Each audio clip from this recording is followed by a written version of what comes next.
월요일 세 번째 시간이 왔습니다. 네, 월요일 세 번째 시간 신한금융투자 최진석 수석연구원님과 함께 시장 실시간 좀 보도록 하겠습니다. 안녕하세요. 안녕하십니까? 예. 안녕하세요, 의원님. 안녕하세요. 너무 덥죠? 네. 오늘 땀을 시원하게 제가 입으셨네요. 한 바가지 흘렸습니다. 오늘 정말. 왁스가 얼굴에 닿는데 맞아요. 너무 땀을 흘려가지고 세팅을 해도 예, 저 때문에 세팅을 해도 이게 막 쏟아져요, 막. 네, 예. 풀려요 다. 풀리니까 예, 이해를 해주시길. 예, 이렇게 해서 머리 어휴, 야, 진짜. 자연스럽고 좋습니다. 예. 알겠습니다. 자, 오늘 저희 또 어떤 이야기로 한번 들어갈까요? 그 지난주가 사실은 미국 증시에서 굉장히 중요했잖아요. 네네. 너무나도 이제 메이저 이벤트도 많았는데 맞아요. 사실은 이제 너무 잘 풀렸잖아요. 그러다 보니까 뭐 약세장 랠리 하는데 이게 뭐 언제까지 약세장 랠리가 이어질 것이냐 이 부분에 대해서 좀 얘기를 해볼까 하고요. 그리고 이제 그 인텔이 실적을 발표를 했는데 예. 또 한 번 주가가 좀 급락을 하면서 AMD가 이제 사상 처음으로 인텔을 시가총액을 추월을 했어요. 그래서 반도체주 관련해서도 좀 얘기를 좀 준비를 해봤습니다. 예. 아니 근데 약세장 랠리라는 그 단어를 약간 좀 헷갈리시는 분들이 있을 것 같아요. 그러니까 약세장이니까 떨어지는 시장에서 약간의 반등. 그 반등 폭이 뭐 물론 9%일 때도 있고 뭐 11%일 때도 있고 뭐 기간이 좀 있겠지만 그거 결국에는 그냥 떨어지는 거잖아요, 사실.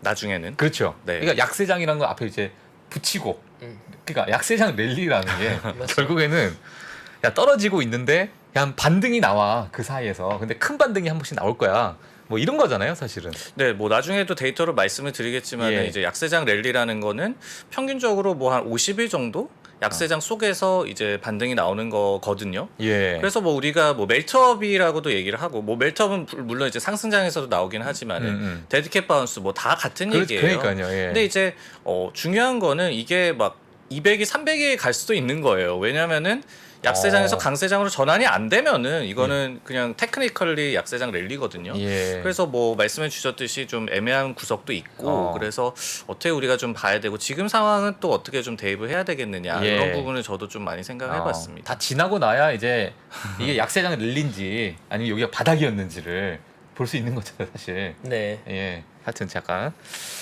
그런 개념을 저희가 한번 잠깐 얘기를 해봤습니다. 예. 바로 시작해 주시면 좋을 것 같습니다. 네, 이제 우리도 8월이 시작이 됐는데 네. 미국 증시가 7월에 굉장히 좋았잖아요. 그래서 이제 그림으로 시작을 한번 해보면 네네.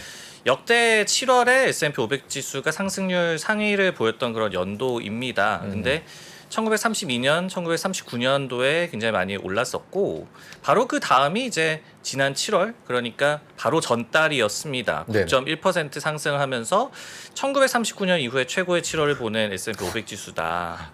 그렇게나 좋았나요? 야, 저렇게 좋았어요, 정말? 근데 한 달에 사실은 거의 뭐 39년이면은 10% 오르는 예. 게 뭐 쉬운 건 아니니까요. 저희 80년 만에. 중주할머니한테 한번 여쭤봐야겠네요. 예, 알겠습니다. 예.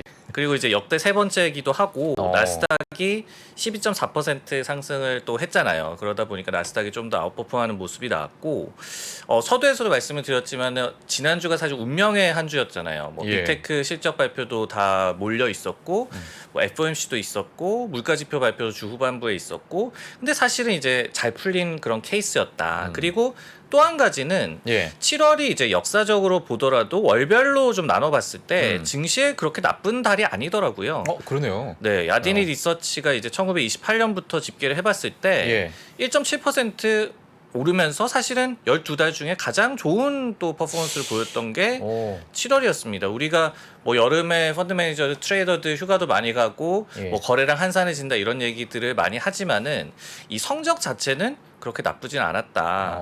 이렇게 좀 보여지는 뭐 지표도 있고요. 예, 저걸 봤을 때 보니까 아니 10월에 사고 뭐 4월에 팔아라, 뭐 5월에 팔아라 이런 얘기 있잖아요.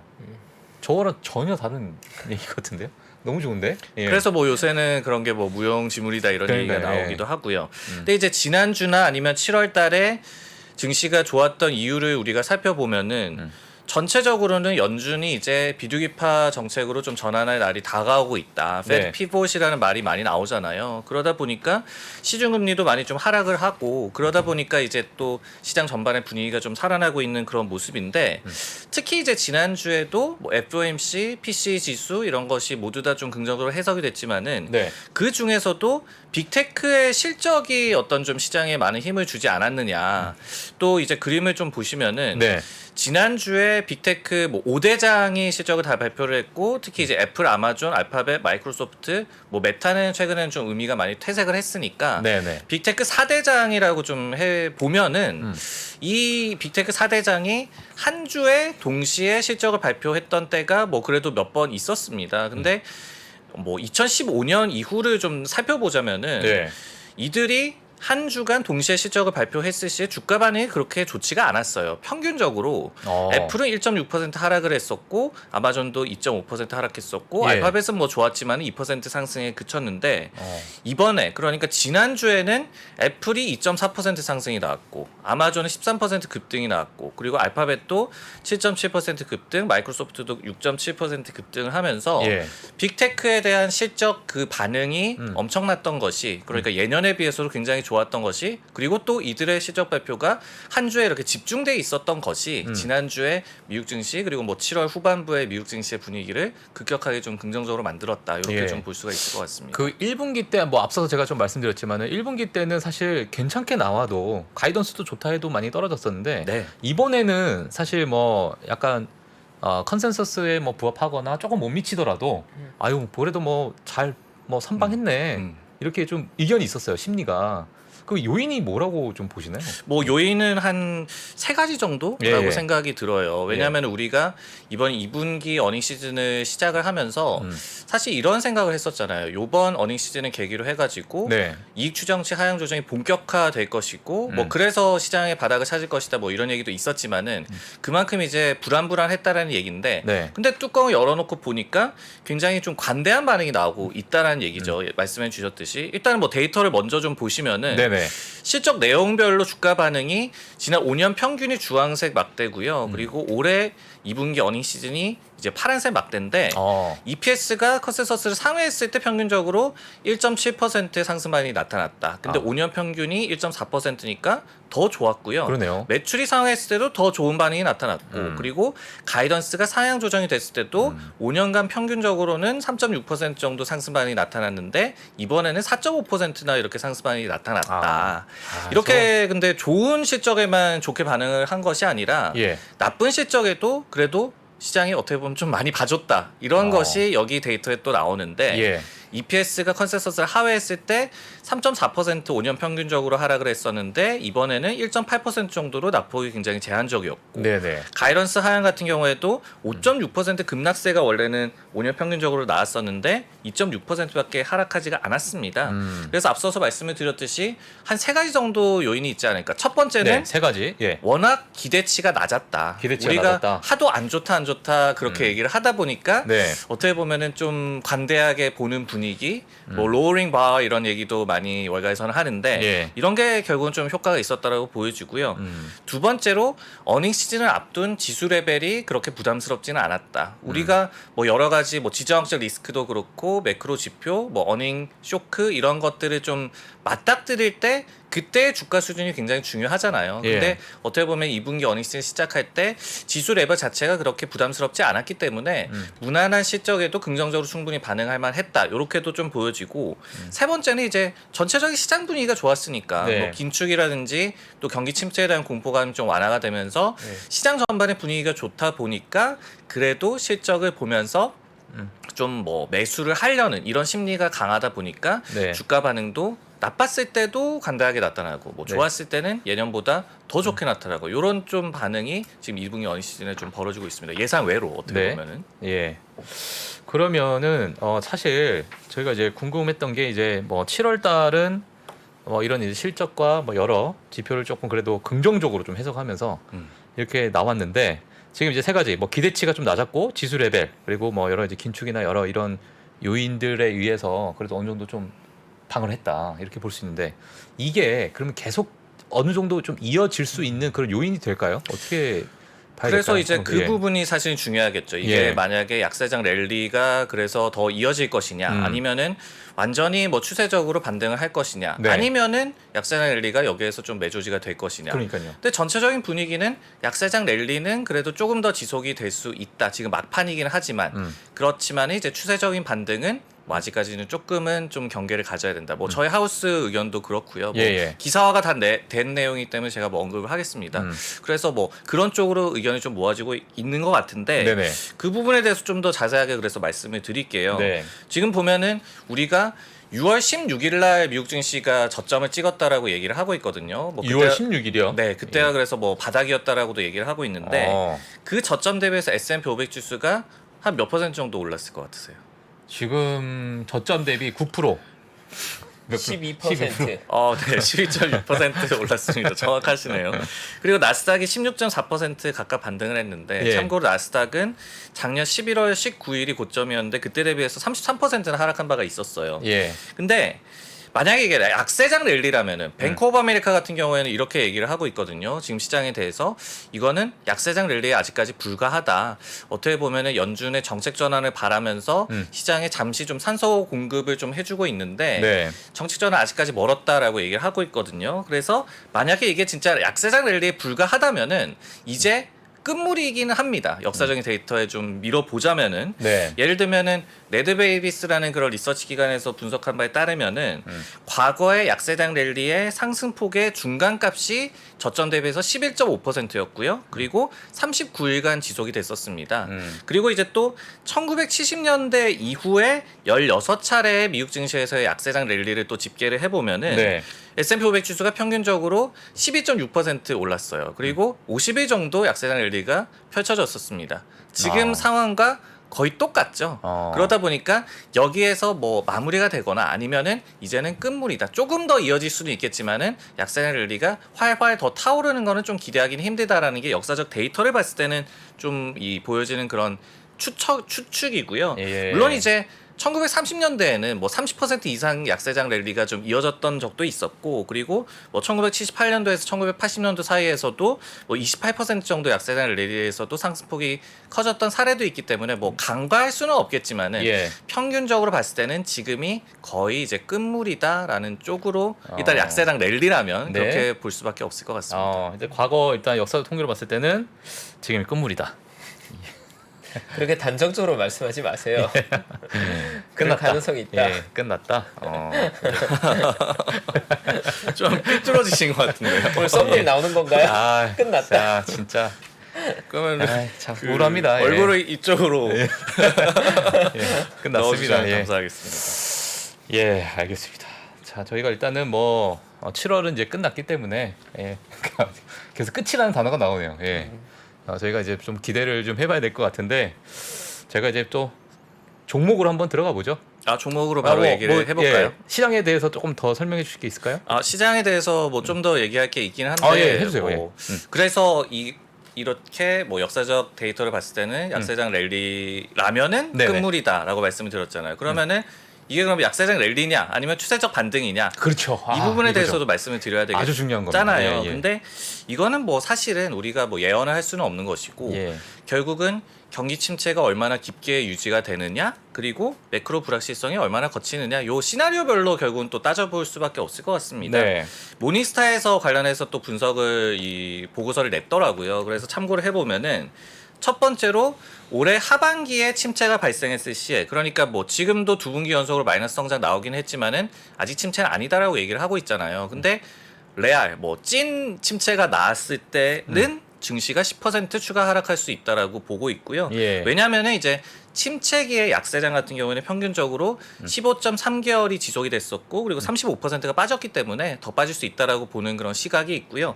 두 번째로는 내년에 만약에 침체가 발생했을 시에는 우리가 중간중간에 약세장 랠리를 다시 한번 좀 기대해 볼 수 있는 그런 구간이 있을 것 같고요. 다만 내년에 침체가 있을 거기 때문에 약세장 자체는 좀 더 길어질 수 있다. 뭐 그게 얕을 수는 있어도 예. 이런 점을 좀 염두를 또 해봐야 될 것 같고 세 번째 시나리오는 이제 노 침체가 오지 않는 것. 예. 이 경우에는 역사적으로 봤을 때 지난 50년간은 이 침체 없는 약세장은 평균적으로 뭐 한 7개월 정도 지속이 됐었고 7개월이요? 18% 하락을 했었거든요. 네. 그렇기 때문에 만약에 침체가 없다면 지금처럼 뭐 역성장이 두 분기 연속 나왔지만은 미국 정부나 이런데 이 주장처럼 침체가 아니고 실제로 침체가 오지 않는다면은 지금 뭐 증시는 빠질 만큼 빠졌다 이렇게 또 볼 수 있는 구석도 있습니다. 지금 빠질 만큼 빠졌다. 알겠습니다. 아니 근데 뭐 사실 뭐 좀 미국에서도 지금이 경기 침체다라고 얘기를 하기가 애매할 것 같기도 해요. 예, 뭐 GDP가 뭐 2분기 연속이지만 뭐 고용하고 뭐 소비가 그렇게 좋은데 그렇죠. 예, 뭔가 언급하기도 애매하고 음. 또 정치적으로도 좀 애매하고 예, 바이든 입장에서 그렇죠. 예, 파월 입장에서 또 혼날 것 같고 음. 뭐 그런 것 같습니다. 그런 것 같은데 침체가 안 오길 예, 좀 바라겠네요. 알겠습니다. 예, 그러면 저희 이제 뭐 종목으로 한번 예, 들어가 보도록 하겠습니다. 네, 인텔과 인텔 AMD 얘기를 좀 해볼까 하는데요.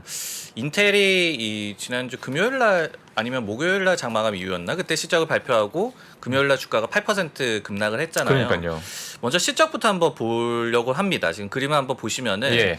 2분기에 인텔의 전사 매출이 179억 달러의 컨센서스에 굉장히 많이 미달을 한 153억 달러를 나왔고요. 그리고 이제 컴퓨팅 그러니까 뭐 PC용 CPU가 되겠죠. 그리고 데이터 센터용 칩 모두 다 각각 이제 77억 달러, 46억 달러로 나오면서 컨센서스를 많이 하회를 했어요. 그래서 전사 매출이 컨센을 약간 15% 정도 하회를 했고 데이터 센터는 25% 정도나 하회를 했습니다. 컨센서스를. 굉장히 부진한 그런 실적이었다라고 평가할 수밖에 없을 것 같고 그리고 이제 무엇보다도 컴퓨팅과 데이터 센터 부문 모두에서 전년 대비해서 역성장이 나왔어요. 그러니까 두 핵심 사업 부문에서 모두 다 역성장이었다. 마진도 축소가 됐고 그리고 연간 매출 가이던스도 기존의 760억 달러에서 예. 650억에서 680억 달러까지 대폭 또 하향 조정을 했기 때문에 당연히 지난번 가이던스에 이제 기반을 해서 있었던 컨센서스를 또 굉장히 많이 미달하는 뭐 8% 급락할 만한 그런 실적이었다라고 좀 보여집니다. 결과를 보더라도. 근데 미국에서 사실 그 인텔은 많이 좀 밀어주기로 예, 뭐 과거부터 뉴스에도 많이 나오기도 했고. 요번에 뭐 법안 같은 경우에도 그렇죠. 인텔이 예, 가장 법안도 크게 있고. 수혜를 받을 거다 그렇죠. 이런 얘기도 예. 나오고요. 뭐 최대 이제 수혜를 받는 게 또 인텔이 아닐까. 미국의 대표 기업이기도 하고. 근데 이 원인이 왜 저럴까요? 인텔 같은 경우에는 예. AMD에 그러면 밀리는 원인에 대해서 세 가지 정도로 말씀을 드릴게요. 예, 예. 첫 번째는 신제품 출시 속도가 현저하게 느립니다. 인텔 같은 경우에는 뭐 우리가 많이들 알고 계시겠지만은 뭐 AMD, 엔비디아 이런 데는 진즉부터 뭐 5나노, 뭐 4나노 이렇게 공정을 미세화 시키면서 연산도 빠르게 하고 이렇게 하고 있는데 네. 인텔은 물론 뭐 미세 공정화가 뭐 물론 답은 아닙니다. 근데 인텔은 14나노, 10나노 사고를 우려먹는다 이런 얘기들이 많이 나왔었거든요. 아. 그만큼 이제 신제품 출시 속도가 굉장히 느리고 예. 그리고 출시를 한다고 해놓고도 연기를 하는 사례도 많았고 이번에도 데이터 센터용 칩을 또 연기를 한다라고 얘기를 했거든요. 예. 이런 것들이 결국은 시장에서 외면받는 이유 중에 하나고 두 번째로는 AMD와 결국은 CPU 시장에서 이 메이저하게 경쟁을 하잖아요. 인텔 네네. 같은 경우에는. 근데 예전에는 뭐 우리가 조립 PC 맞출 때도 뭐 기억을 한번 해보시면은 AMD를 선택하는 이유는 사실은 가성비였거든요. 그렇죠. 근데 지금은 가성비뿐만이 아니라 성능도 인텔에 못지 않거나 아니면은 뭐 벤치마크 테스트를 해보면은 오히려 넘어서는 그런 제품들을 AMD가 빠르게 내놓고 있거든요. 그러다 보니까 이제는 가성비뿐만이 아니라 성능에서도 그렇게 메리트가 없다 이렇게 또 보여지고 예. 세 번째로 그러니까 지속적으로 AMD한테 점유율을 잠식을 당하고 있습니다. 그래서 점유율 데이터를 한번 보면은 전체 X86 CPU 시장에서의 점유율이 1분기에도 인텔이 72.3%로 절대적이긴 합니다. AMD가 27.7%고요. 근데 1년 전만 하더라도 이게 79.3%로 굉장히 높았거든요. 예, 예. 그리고 지난해 4분기도 74%대였기 때문에 빠르게 앞서 말씀드린 그런 이유들 때문에 점유율을 잠시 따고 있어서 AMD한테도 밀리고 지금 반도체주 가운데서도 소외를 받을 수밖에 없다. 이렇게 말씀을 드리겠습니다. 그럼 지금 당장은 좀 밀릴 수가 있는데 그러면 앞으로 향후 이제 여러 미국의 어떤 수혜를 좀 받았을 때 그게 또 역전될 수 있는 그런 가능성이 있을까요? 아니면은 뭐 예전에 어떤 위치로 갈 수 있는 뭐 요인도 있을 수 있을까요? 어떻게 볼까요? 일단은 과거에 그러면 얼마나 좋았었는지를 또 한번 예, 예. 살펴볼게요. 예, 예. 지금 그림 한번 보시면은 이번에 AMD가 사상 처음으로 인텔의 시가총액을 추월을 했거든요. 근데 지금 5년간의 인텔과 AMD의 그 시가총액 그래프를 제가 한번 그려봤어요. 예. 근데 5년 전만 하더라도 인텔의 그 시가총액이 AMD의 12배가 넘었습니다. 야. 영광의 어떻게 보면 시대였죠. 예. 근데 5년간의 인텔의 주가 퍼포먼스를 보면은 예. 한 마이너스 5%예요. 그러니까 5년간에 박스권만 계속 이렇게 지나가면서 상승을 못했습니다. 근데 반면에 AMD는 5년간의 시총이 11배, 뭐 12배 정도로 증가를 했거든요. 그러다 보니까 이렇게 AMD가 인텔의 그런 시가총액을 이번에 추월할 수밖에 없었고, 저는 그리고 이제 예, 제가 볼 때 저 일을 안 한 거예요. 제가 예, 제대로 저는 빠따 맞아야 됩니다. 진짜 저 일 안 한 거예요. 제가 볼 때. 죄송합니다. 예. 근데 네, 이제 예. 앞서서 인텔이 엔비디아한테도 2020년도에 이 시가총액을 뒤집혔었거든요. 예. 지금 인텔과 엔비디아의 또 5년간의 그 시가총액 그래프를 한번 그려봤는데 이 중간에 2020년도 그 부분으로 해서 이제 갈리죠. 그러면서 아. 엔비디아가 쭉 이렇게 치고 나가는 그런 모습이 와. 나오는데 이게 2020년도였어요. 근데 이때도 인텔의 시가총액이 그래도 한 2,500억 달러 정도 됐었거든요. 근데 지금은 1,500억 달러도 하회하는 상황. 그러다 보니까 상황이 굉장히 좋지 않다. 근데 말씀을 해주셨듯이 뭐 예. 법안도 통과가 되고 음. 그리고 여러 가지 좀 쇄신하려는 노력도 하고 있고 이런 것들이 좀 된다면은 또 반등을 할 수도 있겠어요. 근데 네.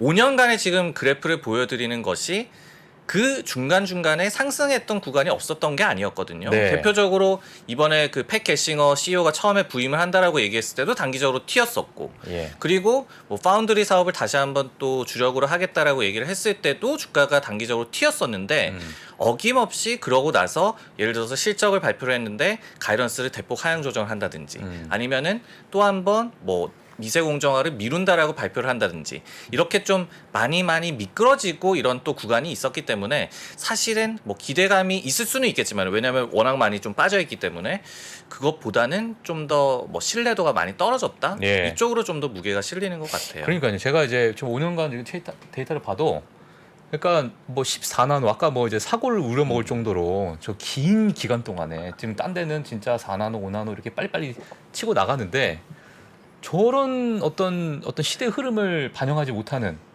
반도체계의 뭐 약간 설렁탕집 같이, 예, 저게 좀 말이 안 되는 거 아닌가요, 사실? 네.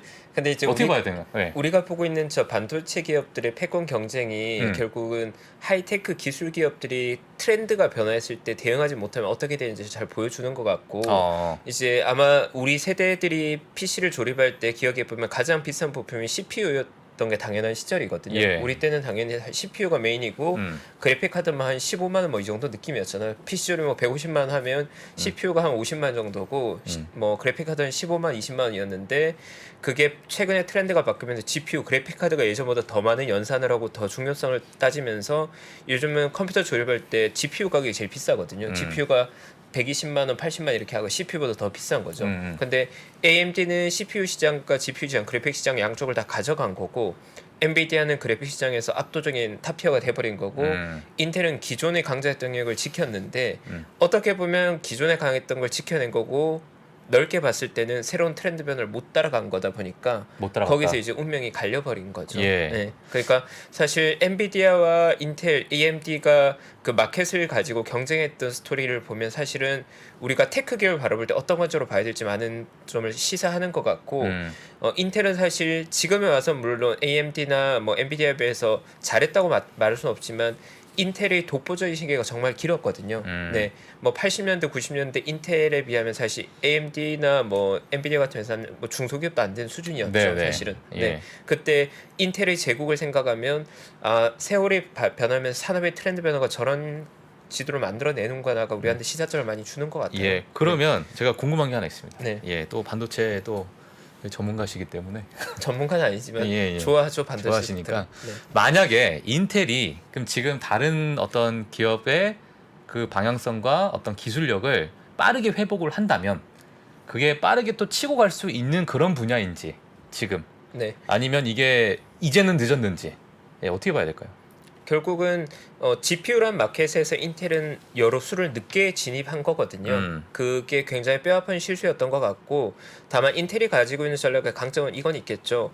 AMD 같은 경우에는 생산 부분을 완전히 아웃소싱 시켰고 그래픽 시장에 발걸쳐 있었다고 하면 인텔은 기존의 CPU 영역의 최강자면서 자체 생산 라인을 가지고 있는 거거든요. 그래서 물론 GPU 시장을 인텔이 효과적으로 먹지 못하겠지만 인텔이 GPU 시장을 어느 정도 먹으면서 기존의 CPU 시장의 아성을 유지한다면 특히나 지금은 초미세 공정으로 가고 있는데 초미세 공정의 수율이 사실 TSMC와 그 삼성전자 같은 경우에도 수율이 초미세 공정으로 와서는 지금 좀 난항을 겪고 있거든요. 그 부분에서 만약에 인텔이 뭔가를 보여줄 수 있다면 또 얘기는 달라질 수 있겠죠. 예. 저의 관점에서는 언제나 시장은 안 좋을 때는 가격을 과도하게 할인시키고 좋을 땐 가격을 과도하게 부르기 때문에 지금은 인텔의 가격은 과도하게 할인되어 있다는 생각을 저는 가지고 있죠. 그게 언제 반전할지 모르겠지만 인텔이 현재 비싸냐 싸냐고 하면 저는 굉장히 싸 보이긴 합니다. 저희 눈에는. 근데 그게 언제 반전하는지는 아니, 모르겠어요. 근데 지금 5년 동안 저러고 있는데 네. 이게 10년이 될지 15년이 될지. 그렇죠. 그게 이제 투자에서의 어려운 영역인 거고 과연 근데 상대적으로 엔비디아나 AMD가 지금까지 밸류가 높아지고 시장이 그동안 올라온 거에 비하면 인텔은 그 기간을 다 기었잖아요. 예. 그러면 이제 새로운 반전이 나왔을 때 업사이드는 크다고 볼 수 있을 건데 예. 물론 저에게 인텔 지금 살 거냐고 하면 안 살 거예요. 아유, 네, 됐어요. 싸냐 비싸냐와 예. 알겠어요. 다른 얘기죠. 네. 그걸 처음부터 얘기하셔야죠. 안 살 건데 예. 네, 지금은 싸긴 싼 것 같아요. 예. 밸류로 봤을 때는. 알겠습니다. 네. 어떻게 보면 이제 시장에서 보는 시각도 좀 중요한 것 같아요. 왜냐하면은 말씀을 해주셨듯이 인텔은 여전히 시장 점유율이 지배적입니다. 네. 뭐 8대2, 뭐 CPU 시장에서는 그렇고 그리고 GPU도 이 내장형 GPU는 인텔이 압도를 하고 있기 때문에 전체 GPU 시장에서도 점유율이 크거든요. 근데 이제 투자자 입장에서 점유율이 원래 90%였는데 이게 80%로 깎이는 기업에 투자를 할 것이냐, 아니면은 AMD처럼 원래는 1%였는데 이게 3% 가고 4% 가고, 그러니까 4배가 되는 그런 기업에 투자를 할 것이냐라고 하면은 당연히 후자 쪽이 거거든요.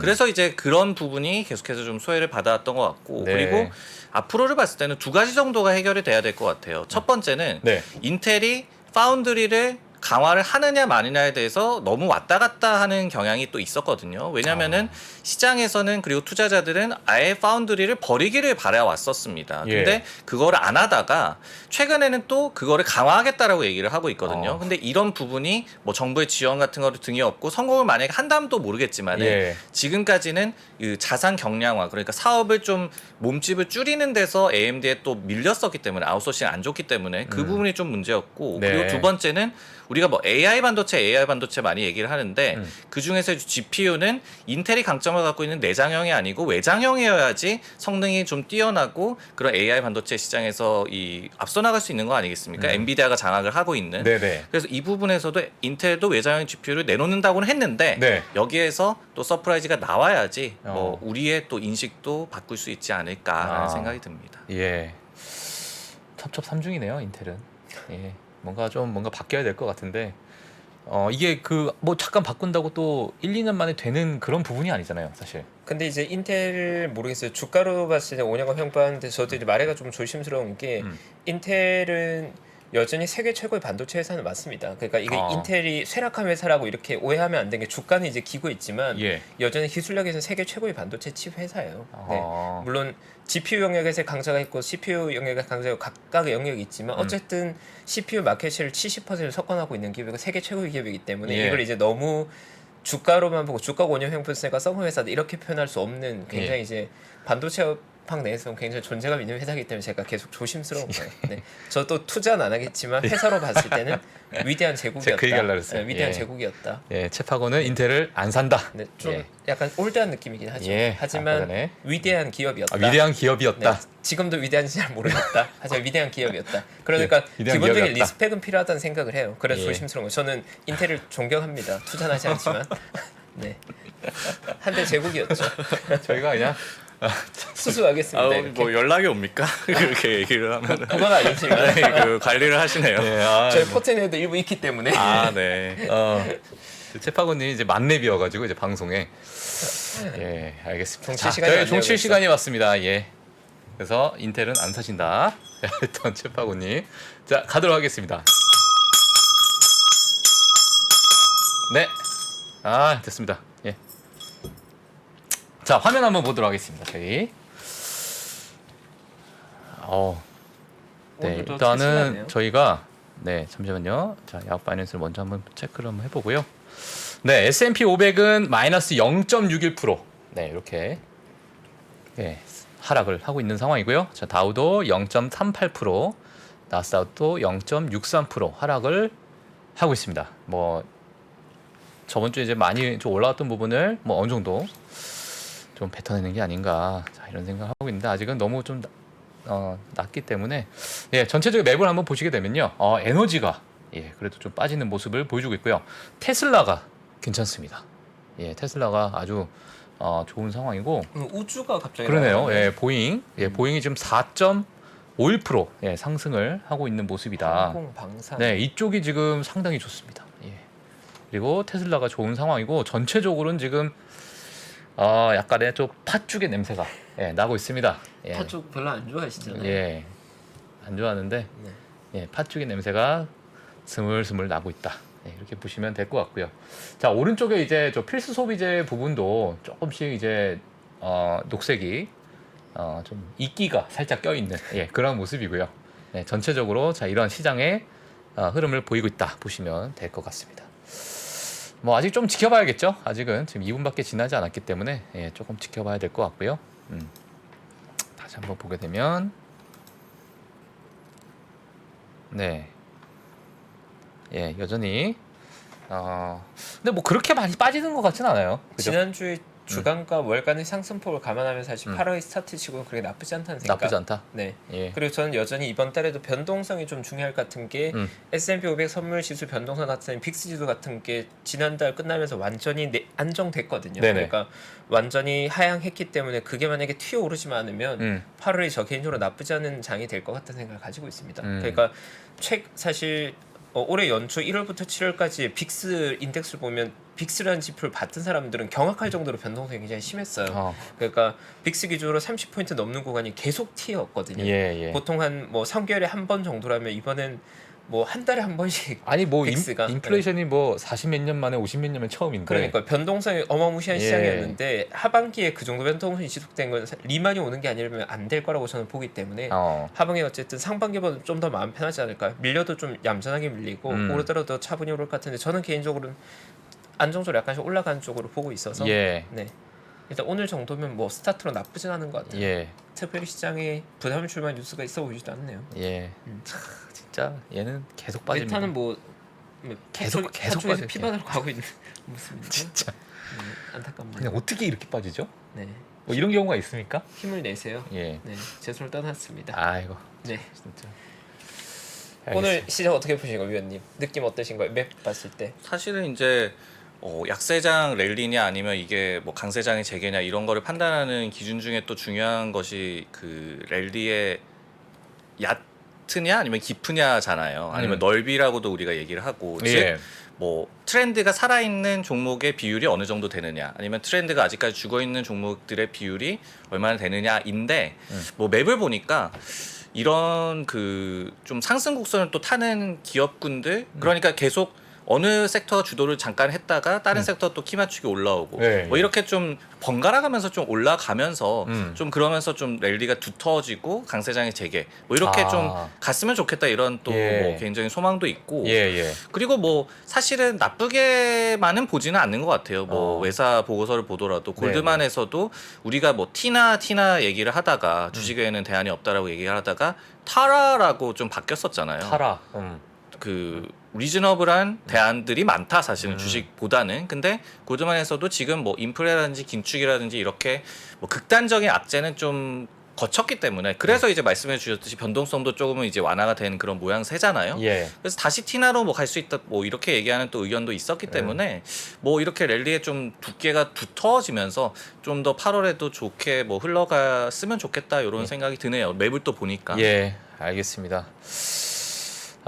이거는 뭐 제 개인적인 좀 뭐랄까 상담? 예, 제가 팔면 갈 것 같아요. 그 다음부터 내가 파는 순간에 갈 것 같아요. 그래서 제가 못 팔겠는데 어떻게 할까요? 조금씩 파세요, 그럴 때는. 조금씩 파시요. 네, 분할 매도를 하시면 됩니다. 그래요? 네. 전혀 예상하지 못했던 답변이 나왔네요. 알겠습니다. 예. 자, 오늘 저희 글로벌 라이브 또 3부로 이렇게 진행을 했는데 마지막에 또 시장까지 같이 보고 있는 상황입니다. 지금 테슬라가 또 2.5% 또 상승하고 있는 모습이고요. 전체적으로는 아직은 좀 빠져 있다. 네, 이렇게 좀 보여집니다. 뭐 최인석 연구님은 이제 다 뭐 혹시 전달해 주실 이야기가 또 있을까요? 아니요. 없습니다. 충분히 있습니다. 알겠습니다. 이제 저희 이제 3부가 약간 더 가족스러워졌습니다, 이제. 네, 예. 맞아요. 오늘 너무 즐겁게 방송했습니다. 예. 네. 자, 오늘 저희 월요일 글로벌 라이브는 여기서 좀 마쳐야 될 것 같고 저희 최인석 수석연구님 보내드리도록 예, 하겠습니다. 예, 3부 꾸며주신 신한금융투자 최진석 수석연구원님이셨습니다. 감사합니다. 네, 고맙습니다. 네. 감사합니다. 네, 오늘 그 위원님과 글로벌 시장하면 얘기 나눠봤고 오늘 조금 편한 시간으로 좀 얘기 나눴던 것 같습니다. 예, 예. 뭐 여러 가지 얘기 즐겁게 나눴던 것 같고요. 일단 오늘 주제는 이제 한 단어로 하면 베어마켓 랠리, 약세장 랠리인 건데 이제 베어마켓 랠리가 어떤 거인 것 같아요? 박 선생님 생각은 베어마켓 랠리 느낌은 어떤 것 같아요? 일단 추세가 하락세를 가지고 있대. 예, 어느 정도 그 일정 기간 안에서 반등을 보여주는 그런 랠리가 베어마켓 랠리가 아닐까.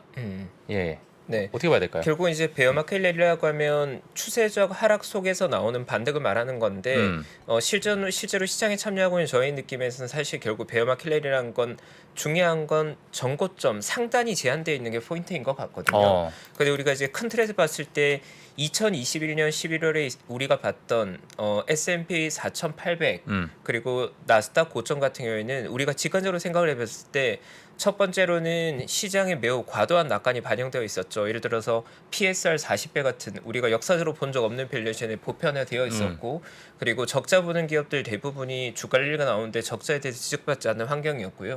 그리고 두 번째로는 2008년 이후로 미국 연준이 만들어냈던 저금량이 15년째 익숙해지면서 투자자들이 낮은 금리 거의 제로 금리에 매우 취해 있었던 상황이었죠. 네. 그리고 기술 혁신의 트렌드를 자극할 만한 여러 가지 테마들도 많이 나왔던 겁니다. 그러니까 바꿔 말하면 2021년 11월에 봤던 우리가 봤던 그 고점은 다시 회복되기에는 상당히 좀 난이도가 있을 것이다. 특히나 단기적으로는 만약 그 고점이 회복되기 위해서는 뭔가 우리 세대에게 새로운 성장을 줄 만한 기술 혁신이나 변화가 나와서 그 고점을 깨는 거고 네.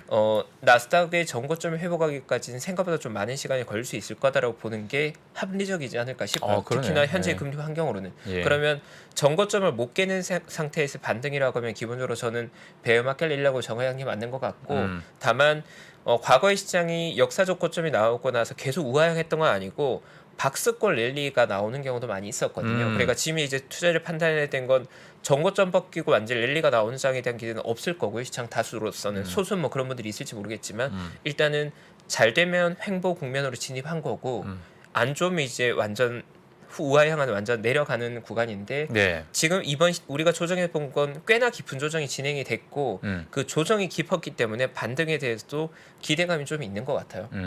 그러니까 결국은 하락폭과 상승폭은 어느 정도 비례하게 되어 있는데 이번에 하락폭이 정말 깊었거든요. 그러니까 상승폭도 6월의 조정이 너무 깊었기 때문에 7월의 반등 역시도 아까 위원님 말씀해 주신 대로 1939년 이후로 80년 만에 한 번 있는 반등이 나온 거죠. 그게 우리가 지금 겪었던 조정이 어느 정도 깊었는지를 보여주는 거고 8월에 시장을 끌고 갈 동력이 뭔지 저도 잘 모르고 시장도 아직은 판단하기 좀 애매해하는 것 같아요.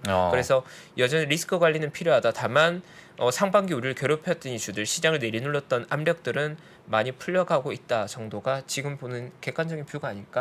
네. 근데 만약 러시아 쪽에서 우리가 생각하지 못한 뉴스가 나온다면 지금 다수 의견은 저는 시장의 컨센은 러시아 전쟁이 장기화돼서 내년까지 끌고 간다가 컨센서스인 것 같거든요. 근데 만약에 겨울 전에 휴전 관련 소식이 나온다면 그건 시장에 호재로 유입될 거예요. 결국 시장의 컨센과 같은 재료가 나오냐 다른 재료가 나오냐가 방향에 영향을 주는 건데 지금 시장의 컨센은 내년까지 시장 전쟁은 이어진다가 다수 의견으로 보고 있거든요. 근데 그게 다른 얘기가 나오면 그것만 하반기에 강한 호재가 될 수 있겠죠. 그게 아니라면 좀 지지부진한 반등장 정도. 지지부진한 반등장 정도. 개인적으로는. 알겠습니다. 그래도 오늘 채파고님은 좋은 뉴스가 또 있습니다. 개인적으로 좋아하는 테슬라. 네. 예, 920불을. 네, 개인적으로 좋아하는 건 아니고 저희 포트폴리오에 가장 많은 종목이죠. 네.